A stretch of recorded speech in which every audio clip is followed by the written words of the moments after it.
কৃপণ রবীন্দ্রনাথ ঠাকুর। আমি ভিক্ষা করে ফিরতেছিলেন গ্রামের পথে পথে, তুমি তখনই চলেছিলে তোমার স্বর্ণরথে। অপূর্ব এক স্বপ্ন সম লাগতেছিল চোখে মম। কি বিচিত্র শোভা তোমার, কি বিচিত্র সাজ। আমি মনে ভাবতেছিলাম এ কোন মহারাজ।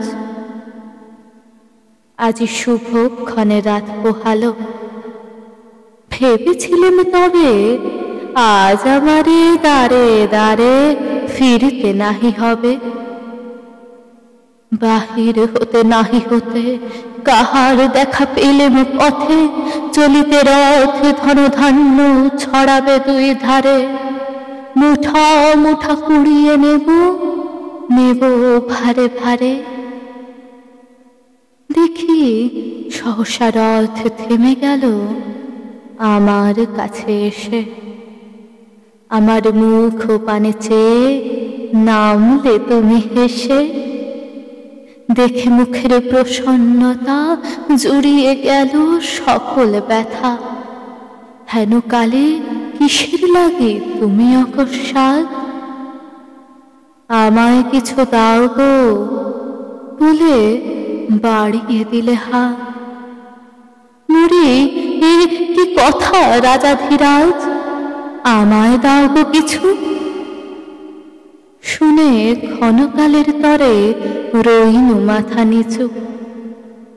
তোমার কি বা অভাব আছে ভিখারি ভিক্ষুকের কাছে? এ কেবল কৌতুকের বসে আমায় প্রবঞ্চনা।